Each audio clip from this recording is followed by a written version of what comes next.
Assalamualaikum warahmatullahi wabarakatuh.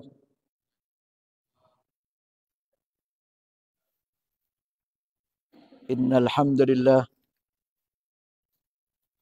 nahmaduhu wa nasta'inuhu wa nastaghfiruh wa na'udzu billahi min shururi anfusina wa min sayyiati a'malina. May yahdihillahu fala mudilla lahu wa may yudlilhu fala hadiya lahu.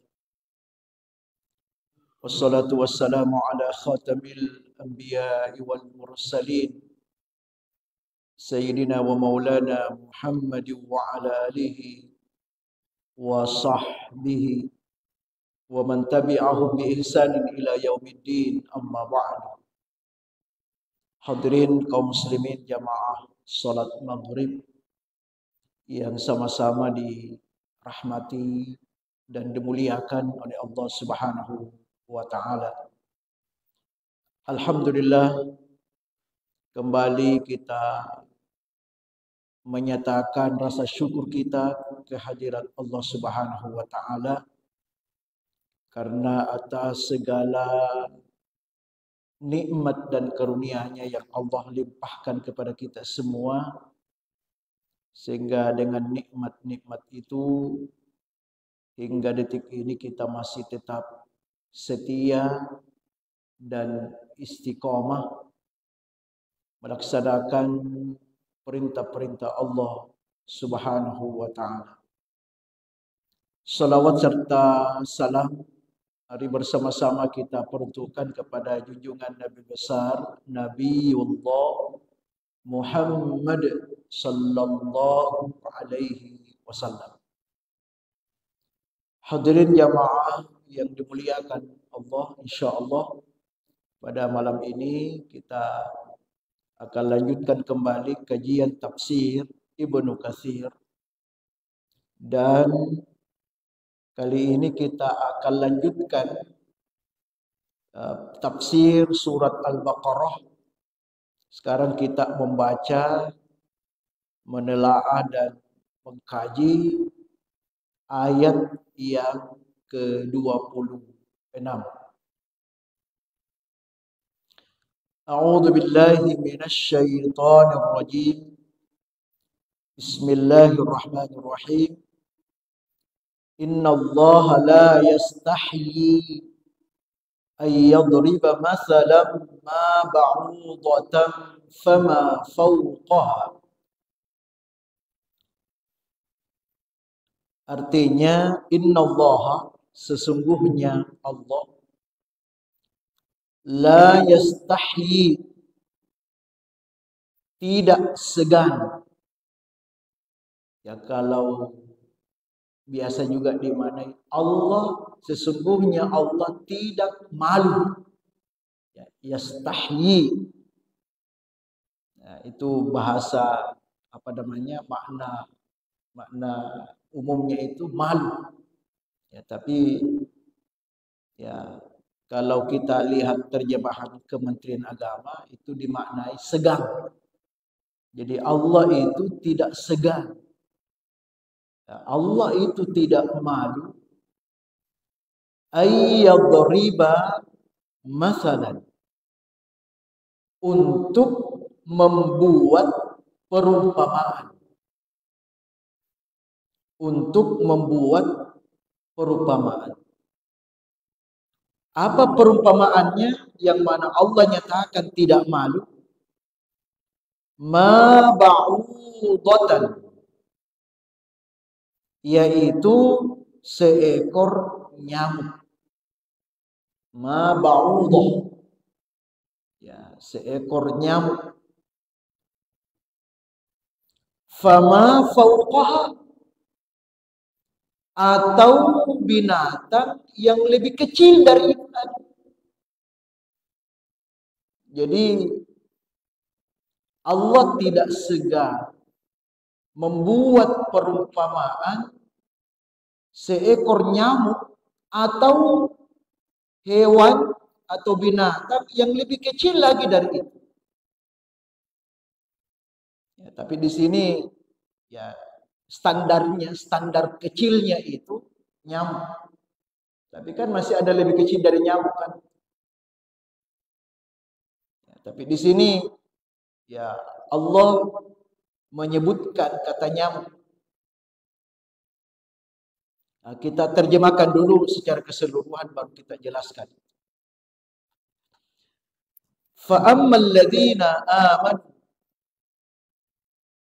adapun orang-orang beriman, ya, terkait dengan perumpamaan yang dibuat oleh Allah ini berupa nyamuk ini, bagaimana sikapnya orang beriman? Faya'lamuna annahul haqqu mir rabbihim. Maka orang-orang yang beriman itu mengetahui bahwa itu adalah benar, itu adalah kebenaran dari Tuhan mereka. Ya. Jadi orang beriman itu menerima perumpamaan apapun yang dibuat oleh Allah. Orang beriman itu pasti terima. Ya, jadi istilah ayatnya faya'lamuna annahul haqqu mir rabbihim. Tapi kalau bahasa singkatnya orang beriman itu terima semua. Ya, apa yang dilakukan oleh Allah, semua jadi terima bahwa itu adalah sebuah kebenaran. Semuanya benar. Itu kalau orang beriman. Wa ammal ladzina kafaru. Ya, tetapi kalau orang kafir, ya ditafsirkan juga oleh ulama tafsir, ya termasuk juga orang kafir di sini adalah orang munafik. Ya, masuk juga di sini kategori ini. Jadi bukan hanya orang munafik, orang kafir dalam artian bukan beriman, tidak beriman, atau dalam bahasa kita ya yang umumkan bukan Islam. Ya. Tapi juga masuk kategori munafik. Munafik itu ya tidak selamanya kafir. Munafik itu juga ada yang Islam. Namanya Islam munafik. Islam kan ada. Ya, Islam. Ya, Islam betul-betul Islam ya. Ya, Islam sejati, tapi ada Islam fasik. Ada Islam munafik. Nah, ini termasuk ini masuk kategori wa ammal ladzina kafaru. Adapun orang-orang kafir atau orang-orang munafik itu fayakuluna, mereka menanggapi itu. Kalau tadi orang beriman tanggapannya dia kembalikan apapun yang dilakukan oleh Allah itu adalah benar kalau orang beriman. Tapi kalau orang kafir banyak komen. Kalau bahasa kita ini banyak komen. Fayakulun. Ya, kalau orang beriman langsung terima, no comment. Kalau beriman no comment, langsung dalam masuk ke hatinya. Ya, tapi kalau orang kafir dia komen. Ya, apa komennya? Apa yang dikatakan oleh orang kafir? Madza aradallahu bihadza. Ya. Madza aradallahu bihadza masal. Apa artinya? Apa maksud Allah ini? Apa maksud Allah menjadikan nyamuk itu sebagai perumpamaan? Jadi dia mempertanyakan itu. Dia komen. Ya, seakan-akan dia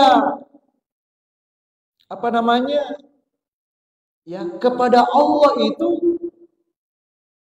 ya namanya orang kafir, namanya orang munafik, orang tidak yakin. Kalau orang yang tidak yakin kepada Allah, apapun yang dilakukan oleh Allah pasti tidak yakin. Ya, dianggap apa yang dilakukan Allah itu tidak ada gunanya. Karena dia tidak yakin atas kekuasaan Allah. Ya. Jadi itu komennya itu. Madza aradallahu bihadza masal. Apa maksudnya Allah membuat perumpamaan ini? Lalu di akhir ayat 26 ini Allah tegaskan. Berdasarkan dua kelompok ini, fa'ammal ladina amanu wa ammal ladina kafaru. Dua kelompok ini sudah jelas. Beriman, orang beriman dan orang kafir plus munafik. Maka Allah tegaskan. Yudillu bihi katsira. Ya. Yudillu bihi katsira. Dengan perumpamaan ini kata Allah, banyak orang menjadi sesat. Banyak orang menjadi sesat. Nah, itu satu. Wa yahdi bihi katsira. Dan banyak juga orang yang mendapatkan petunjuk. Ya. Banyak orang semakin jelek.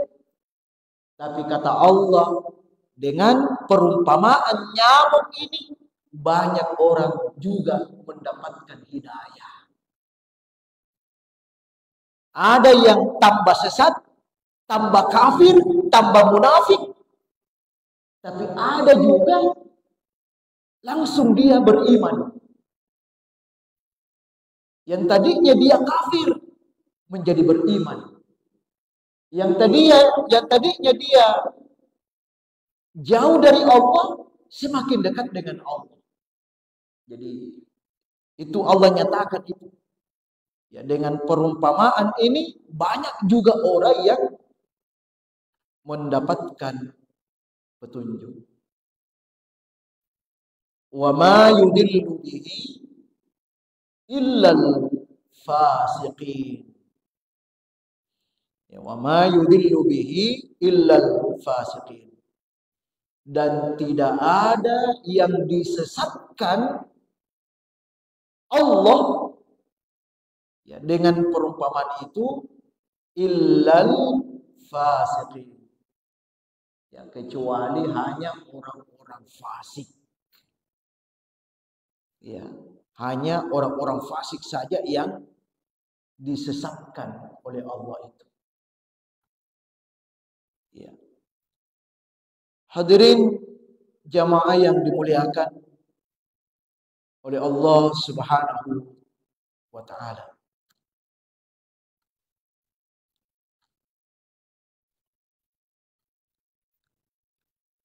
Pertama, ya, sebelum kita mengkaji ayat ini, ya, dalam beberapa kitab yang lain, kitab tafsir yang lain, ya disebutkan, ya misalnya tafsir Ibnu Abbas, ada tafsir Ibnu Abbas itu. Ya, itu diceritakan ya asbabun nuzul dari ayat ini. Itu diceritakan asbabun nuzulnya. Ya, apa asbabun nuzul dari ayat ini? Ya. Di beberapa ayat yang lain, itu Allah sebutkan perumpamaan binatang yang lain. Jadi Allah sebutkan perumpamaan binatang yang lain. Ya, misalnya dalam surah Al-Ankabut. Ya, di situ kan Allah kasih perumpamaan lebah, ya, laba-laba, Al-Ankabut. Perumpamaan laba-laba. Ya, ini juga kan laba-laba ini. Ini kan binatang lemah ini. Ya. Dan juga perumpamaan binatang yang lain, misalnya dalam surah Al-Hajj itu disebutkan lalat. Itu. Jadi ada perumpamaan laba-laba, perumpamaan lalat. Nah, ternyata orang-orang kafir setelah mereka mendengar ini, dibacakan ayat-ayat ini dengan menyebutkan perumpamaan laba-laba dengan lalat, maka mereka mengejek. Ya, jadi orang-orang kafir itu, orang-orang Yahudi, kafir Quraisy, kafir Yahudi, mereka itu mengejek. Mereka itu mengejek. Ya, samalah apa yang dikatakan dalam ayat ini. Ya, orang-orang kafir Quraisy dan kafir Yahudi itu mengatakan, itu kenapa kau punya Tuhan itu? Kenapa Allah itu membuat perumpamaan dengan makhluk yang hina? Ya, karena dianggap laba-laba, lalat itu adalah makhluk yang hina. Ya, kenapa Allah membuat perumpamaan itu? Kenapa tidak membuat perumpamaan binatang yang, ya, misalnya perumpamaan unta, perumpamaan kuda. Nah, ini kan binatang-binatang kebanggaan itu. Kenapa Allah itu, kenapa Tuhanmu itu tidak membuat perumpamaan-perumpamaan seperti itu? Kenapa dia ambil perumpamaan yang binatang yang hina itu? Nah, dengan perkataan orang-orang kafir ini, ya, maka turunlah ayat. Ya, Allah menambah lagi. Sudah ada 2 laba-laba dengan lalat. Allah tambah lagi yang lebih kecil. Kan kalau laba-laba kan agak-agak besar kan. Lalat masih agak besar. Ya. Allah tantang lagi, Allah buat lagi perumpamaan yang lebih kecil lagi nih. Nyamuk. Bahkan ditegaskan, bahkan lebih, kalau ada binatang lebih kecil dari itu, kita kasih perumpamaan itu. Ya, maka turunlah ayat ini. Ya, turunlah ayat ini. Nah, itulah asbab turunnya itu, asbabun nuzulnya. Ya, karena orang-orang kafir itu mengejek. Tetapi justru Allah menambah lagi satu perumpamaan. Ya, dalam surah Al-Baqarah. Hadirin yang dimuliakan oleh Allah Subhanahu wa taala.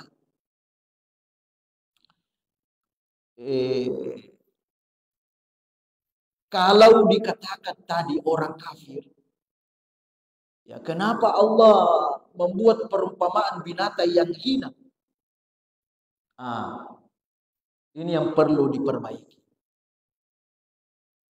Ya, kita sebagai orang beriman, kita sebagai umat Islam, orang beriman, tidak boleh mengikuti kata-kata orang kafir ini. Tidak boleh dijadikan pegangan. Jangan kita ikuti itu. Kenapa? Karena tidak ada makhluk yang hina di sisi Allah. Itu poinnya itu. Jadi dalam ajaran agama kita itu disebutkan bahwa tidak ada satupun makhluk yang hina di sisi Allah. Tidak ada. Yang mana orang kafir klaim tadi itu. laba-laba, lalat, nyamuk, semuanya itu binatang hina. Nah, disanggah. Tidak ada satupun makhluk Allah yang hina ya, di sisi Allah ya, subhanahu wa ta'ala.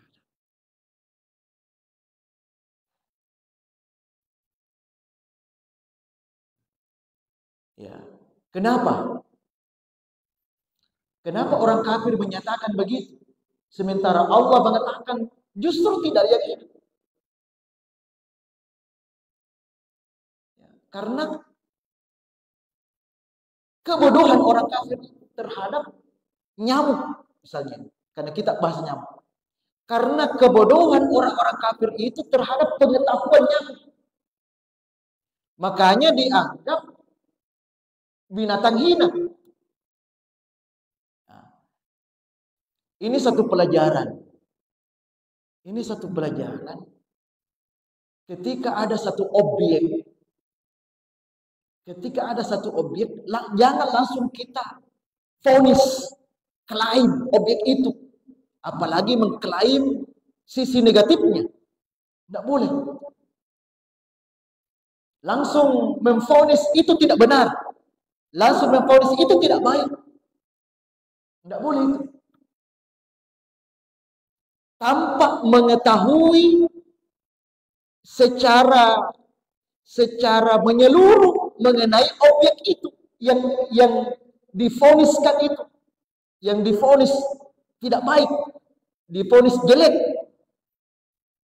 Kalau tidak ada ilmu tentang itu, jangan coba-coba memvonis. Jadi kita tidak boleh langsung memvonis. Sama juga dengan hukum agama. Kita tidak boleh langsung mengatakan itu haram.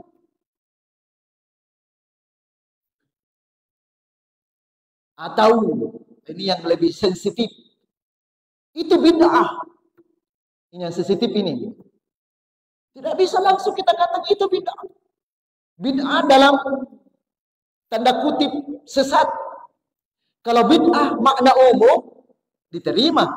Karena bid'ah itu maknanya sesuatu yang baru. Ya kan begitu. Ini bid'ah ini. Ya kan? Ini bid'ah. Ini HP bid'ah. Ini kitab bid'ah ini. Tidak ada dulu pada zaman Nabi cetak-cetak begini.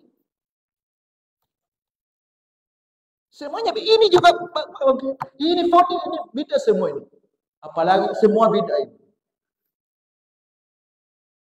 Itu kalau tapi kalau dalam makna khusus itu tidak bisa langsung kita klaim itu. Jadi tidak bisa kata oh itu tidak boleh, itu haram, itu bid'ah.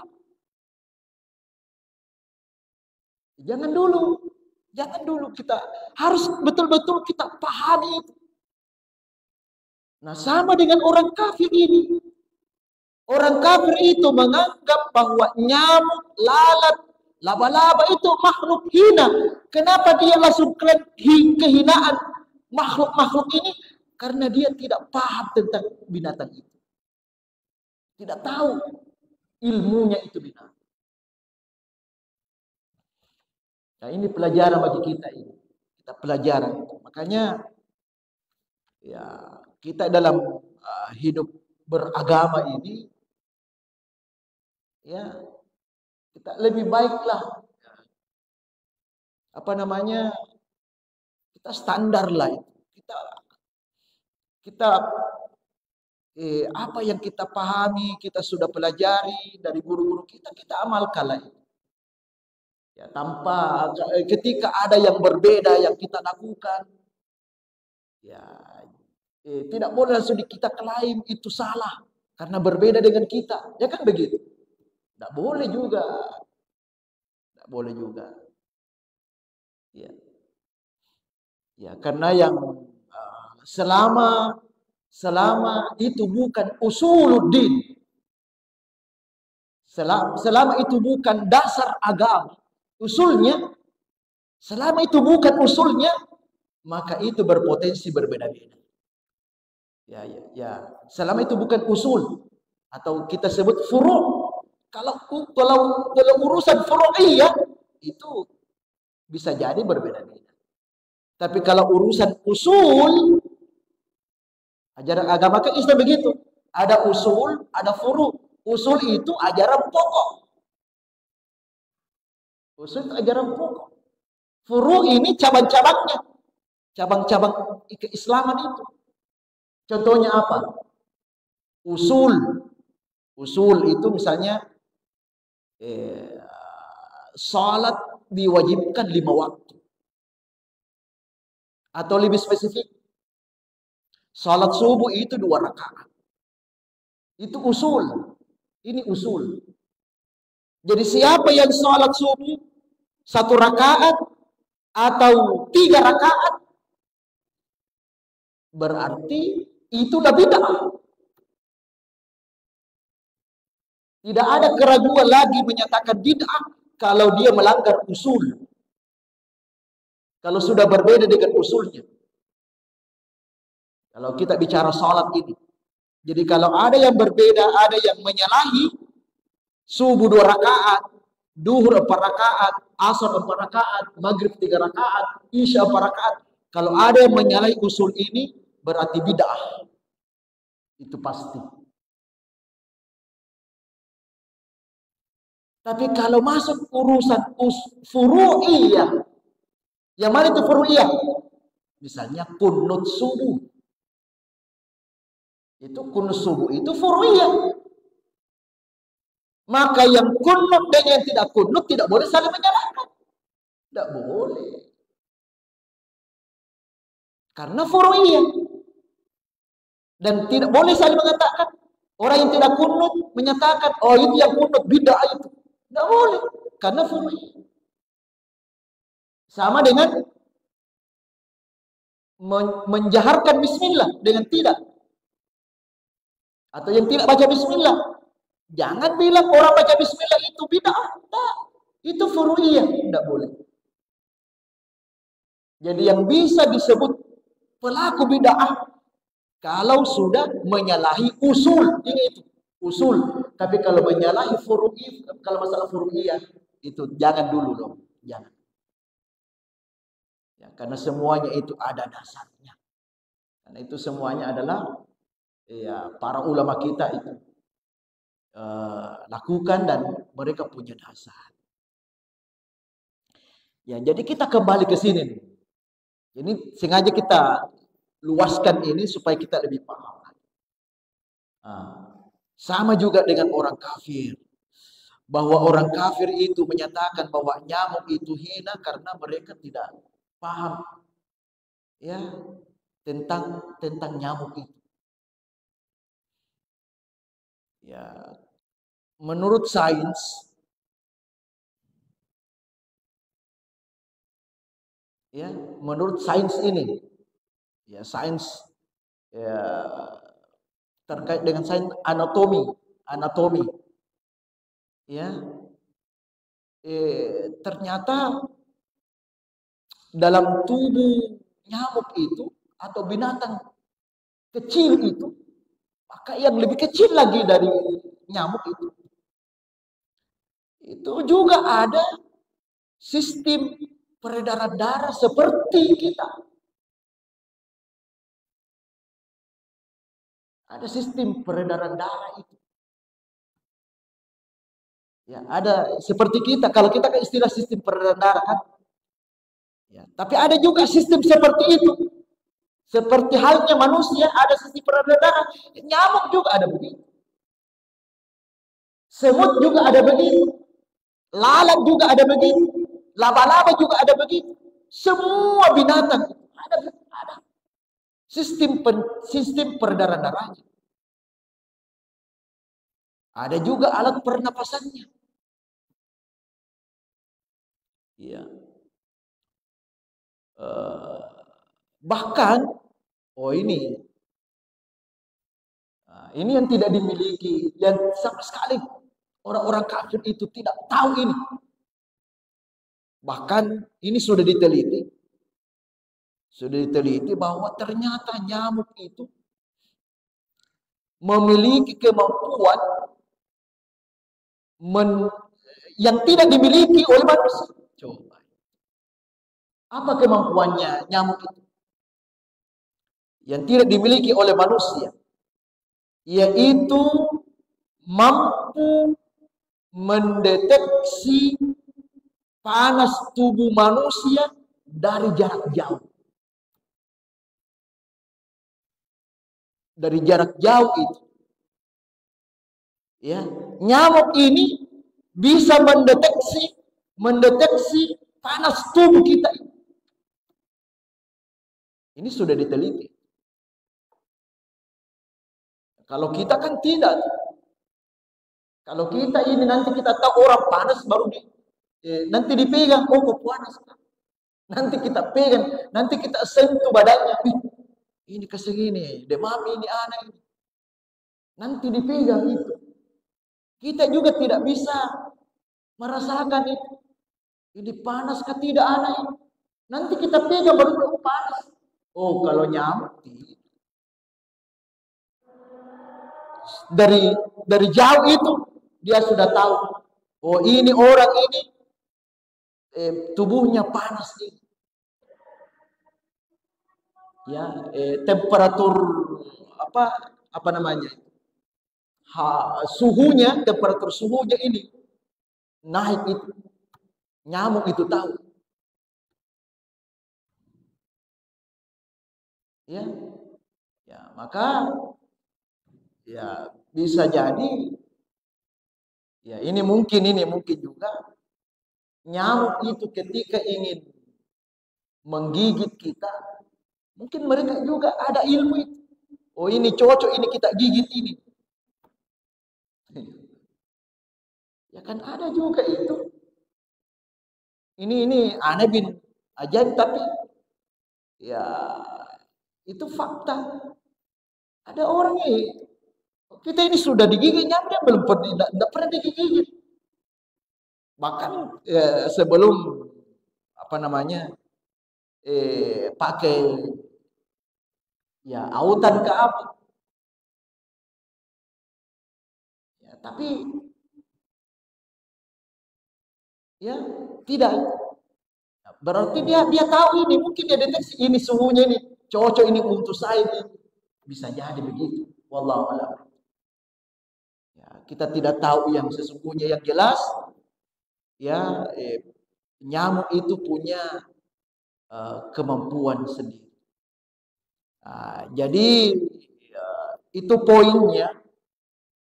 Ini poinnya ya pelajaran pertama yang kita bisa petik dari ayat ini, bahwa sesuai dengan tuduhan orang-orang kafir ya bahwa nyamuk itu adalah binatang yang hina, disanggah bahwa tidak ada satupun binatang yang Allah ciptakan yang hina di sisi Allah. Semuanya itu Rabbana ma khalaqta hadza batila. Ya kan gitu. Kan ada itu dalam akhir-akhir surah Ali Imran ya. Ya, Rabbana ma khalaqta hadza batila. Ya Allah, ma khalaqta hadza batila. Tidak ada satupun yang aku ciptakan sia-sia. Semuanya itu ya ada manfaatnya. Ada manfaatnya. Bahkan dijelaskan oleh Allah dalam surah Al-Mu'minun ayat 14, fatabarakallahu ahsanul khaliqin. Jadi semua makhluk yang Allah ciptakan itu ya semuanya merupakan sebaik-baik pencipta. Artinya Allah itu sebaik-baik pencipta. Artinya kalau sebaik-baik pencipta, apa yang diciptakan oleh Allah itu pasti baik. Ya, pasti baik. Ya, bahkan ya, dan Allah tidak ciptakan sia-sia. Nah, oleh karena itu, ya marilah kita menghargai semua makhluk Allah. Ya, jadi kita ya hargai ya semua makhluk Allah Subhanahu wa taala